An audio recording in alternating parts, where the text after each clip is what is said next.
కంచి పరమాచార్యుల వారు ఉన్నారు కదా, ఆయన సన్యాసి. ఎవరైనా పిలిచి భిక్షకు అడిగితే వెళ్ళాల్సిన వాడు.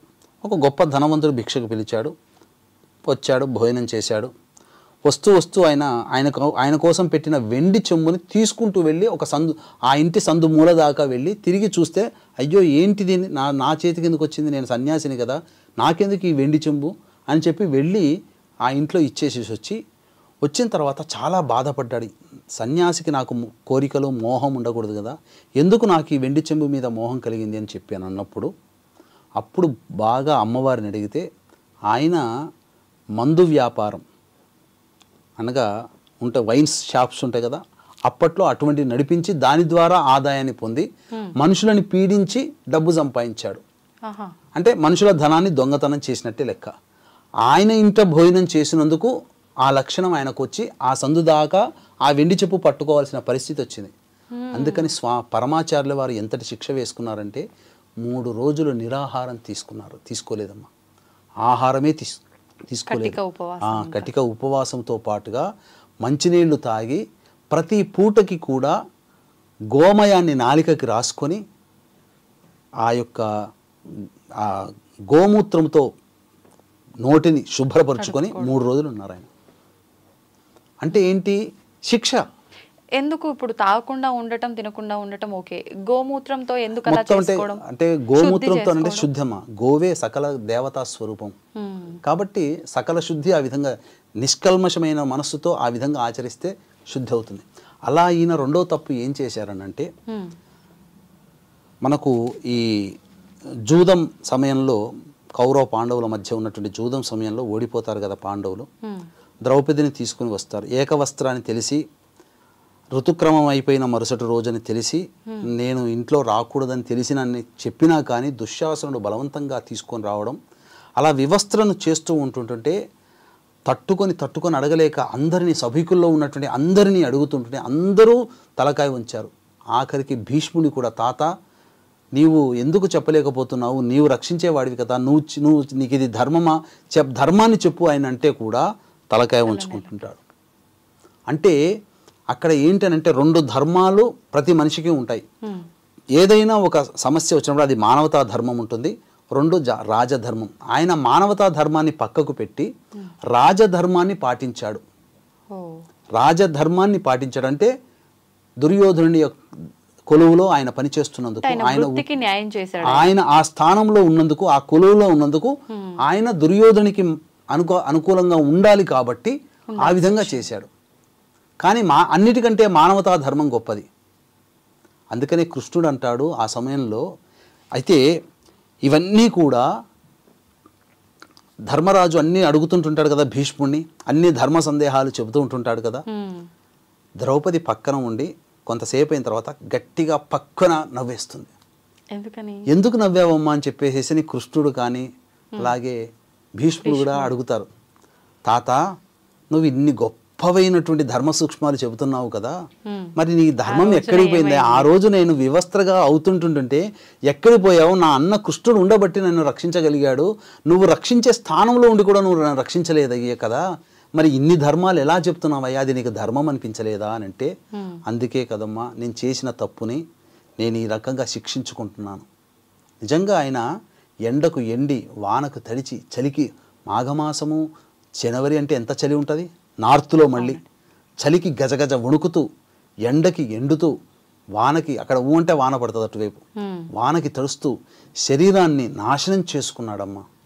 మహానుభావుడు, నరకయాతన అనుభవించాడు. ఎందుకంటే ఆమెకు చేసిన ద్రోహాన్ని ఈయన ఈ విధంగా, ద్రౌపదికి చేసినటువంటి ద్రోహాన్ని ఈయనకి తనంతటి తానే శిక్ష విధించుకొని ఈ జన్మలలోనే ఆ తప్పుని కడిగేసుకున్నాడు.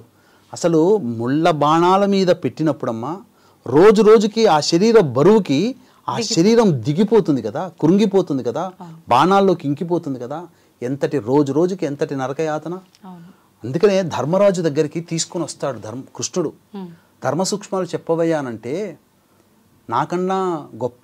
నీకన్నా గొప్పవాడినా నేను కృష్ణ, నువ్వు చెప్పొచ్చు కదా, అయినా కానీ నా శరీరము అనుకూలంగా లేదు, నేను బాణాలతో బాధపడుతున్నాను, వ్రణాలు అయిపోయినాయి, మొత్తము పుండ్లు అయిపోయాయి, చాలా ఇబ్బంది పడుతున్నాను, నా నోట మాట కూడా రావట్లేదు, క్షమించు కృష్ణ భగవాన్ అంటే, నీవు ధర్మ సూక్ష్మాలు చెప్పేంతవరకు, మరణించేంతవరకు కూడా నీకు నేను శరీరాన్ని స్వస్థత చేకూరుస్తున్నానని చెప్పి ఆయన వరమిస్తాడు కృష్ణుడు. వరమిచ్చిన తదుపరి అతనికి ఆ ఉన్నటువంటి బాధంతా పోయి ధర్మ సూక్ష్మాలన్నీ ధర్మరాజుకి అప్పగిస్తాడు. వ్యాసుడు అక్కడే ఉంటాడు, పాండవులు అక్కడే ఉంటాడు, కృపాచార్యుడు అక్కడే ఉంటాడు, అందరూ అక్కడే ఉంటారు.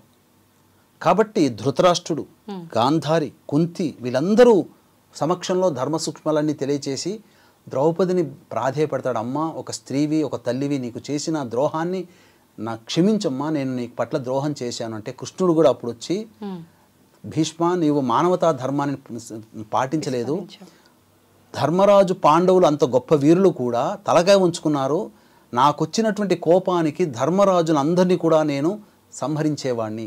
కానీ ద్రౌపది భీష్మమైన ప్రతిజ్ఞ చేసింది, యుద్ధంలో దుశ్శాసుని రక్తాన్ని తాను జడకి రాసుకోవాలి అని చెప్పేసేసని, ఆ రుధిరాన్ని, ఆమె ప్రతిజ్ఞ నెరవేరడం కోసం మిమ్మల్ని బతికించాను, లేకపోతే మిమ్మల్ని భీష్ముడితో సహా ఆ కురుపాండ్ అక్కడ ఉన్నటువంటి అందరినీ కూడా సంహరించాలి, ఎందుకంటే అన్ని ధర్మాల కంటే మానవతా ధర్మం గొప్పది.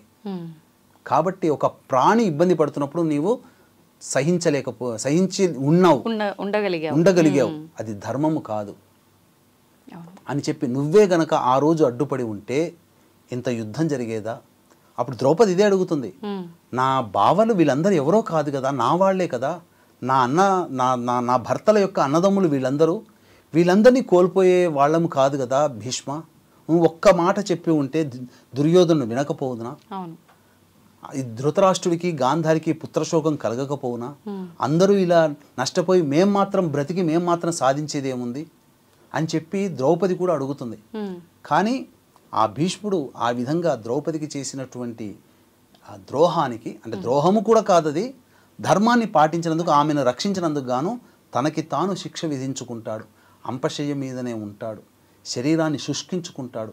అది ధర్మజ్ఞులే కనుక కర్మదోషము ఉంటే ఎలా జీవించాలో తెలియజేసినటువంటి మహానుభావుడు భీష్ముడు. అందుకే ఆయనకి మనమందరం రుణపడి ఉన్నాం.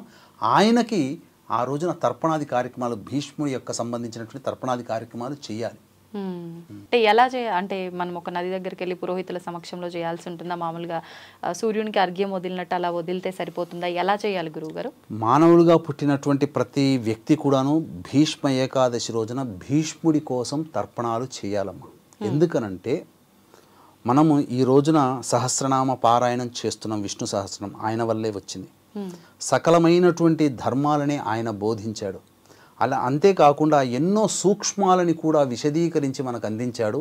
అంతకు మించి ఒక గొప్పగా చెప్పాలి అనంటే ఈ సంబంధించినటువంటి సమస్తమైనటువంటి జ్ఞానాన్ని కూడా మనకు అందించిపోయాడు ఆయన బ్రతికుండగా ఎన్నో. అసలు చెప్పాలి అనంటే ఆ ఏకాదశి రోజున మనం ఎలాగో ఇంతకుముందు ఏకాదశి వ్రత విధానం ఎలాగో మనం మొదట్లో చెప్పుకున్నాంగా, ఆ విధంగా చేసి ఉదయాన్నే కాలకృత్యాదులన్నీ తీర్చుకొని తులసి చెట్టు దగ్గర ఆవు నేతితో దీపారాధన చేసి విష్ణు సహస్రనామ పారాయణం చేసి దానిమ్మ పండు, ఆవు పాలు, 2 అరటి పండ్లు నైవేద్యంగా పెట్టాలి. తదనంతరం ఆ రోజంతా కూడాను ఎటువంటి ఉడికించినటువంటి ఆహార పదార్థాలు భుజించకూడదు. పాలు పండ్లు తీసుకోవచ్చమ్మా. అయితే ప్రధానంగా మధ్యాహ్నం పూట 11 తర్వాత నుంచి 11 నుంచి 12:30 మధ్య కాలంలో భీష్ముడి కోసం తర్పణాది కార్యక్రమాలు చేయాలి. అప్పుడు ముందరగా తూర్పు వైపున నమస్కారం, గణపతికి నమస్కారం చేసుకొని గణపతి యొక్క అనుజ్ఞ తీసుకొని తదనంతరం దక్షిణ దిక్కు వైపున తర్పణాలు వదలాలి.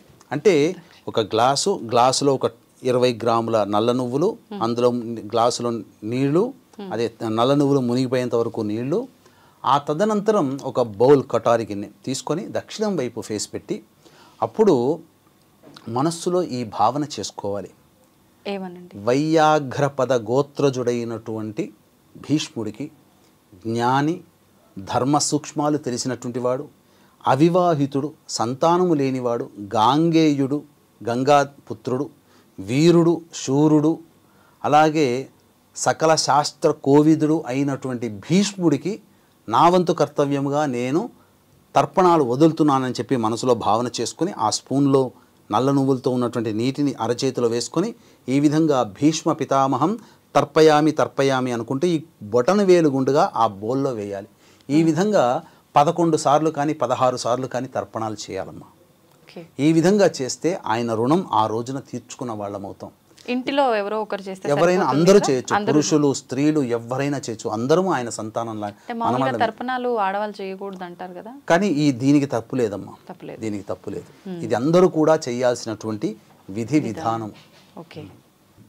అంటే దీన్ని బట్టి అనిపిస్తోంది ఏదైనా సరే మనం మన నిత్య జీవితంలో కూడా ఎవరి దగ్గరైనా మనం అది మాట విషయంలో కానీ చేతల విషయంలో కానీ ఏది కూడా రుణం ఉంచుకోకూడదు, ఉండకూడదమ్మా. అది కర్మ రూపంలో మళ్ళీ కర్మ రూపంలో మనం ఖచ్చితంగా అనుభవించి తీరాల్సిందే. ఈ రోజున గుర్తుపెట్టుకోండమ్మా, బ్రాహ్మణులని అవహేళన చేస్తూ సినిమాలు చేసినటువంటి మహానుభావుల ప్రస్తుత పరిస్థితి, జీవితాలు ఎట్లున్నాయి? బ్రాహ్మణుల కుటుంబంలో ఇట్లా ఉంటారా అని అవహేళన, ఇట్లా ఉంటారేమో అని చెప్పి సశాస్త్రీయమైనటువంటి విధానంలో బ్రతుకుతున్న వాళ్ళని కూడా బజారు కీడ్చినటువంటి కుటుంబం ఈ రోజున కలహాలతో సతమతమైపోతే కంటి నిండా నిద్ర లేకుండా పోతున్నారు. బ్రాహ్మణుణ్ణి అవహేళన చేసి సినిమాల్లో చూపించినటువంటి ఈ జగత్తుకంతకి కూడా బ్రాహ్మణుడు అంటే చులకన అవ్వడానికి గల కారణమైనటువంటి డైరెక్టర్లు కానీ నటులు కానీ ఈ రోజున సరైనటువంటి స్థానంలో లేదు. అంత్యంలో ఇంకా అనుభవించాల్సినటువంటి పరిస్థితి వాళ్ళకి దాపురిస్తుంది. ఆ విధంగా ఒక్కొక్క సినిమాల్లో పాపం ఐరన్ లెగ్ శాస్త్రి అనేటువంటి ఆయన కనబడితే తనడం అనేటువంటిది అలవాటు చేసుకుని చూపించాడు ఒక దర్శకుడు. చాలా రహస్యంగా మరణించాడు. అటువంటి మరణం ఎవరికి రాకూడదు. కాబట్టి కర్మ విల్ రిటర్న్స్, అంతే. ఏ కన్ను చూడదనా అనేటువంటిది ఉంది కదా, వాస్తవం అది. మనం చూసినా చూడకపోయినా కర్మని, అసలు మనం చేసేటువంటి పనులని ఎవరెవరు చూస్తారనేది మనం ఒక మంచి వీడియోలో మనం తెలియజేసుకుంటాం. తప్పకుండా గురువుగారు, నిజంగా ఆ వీడియో కోసం నేను కూడా వెయిట్ చేస్తున్నా. ధన్యవాదాలు గురువుగారు. సర్వం శ్రీ ఉమామహేశ్వర పరబ్రహ్మార్పణమస్తు.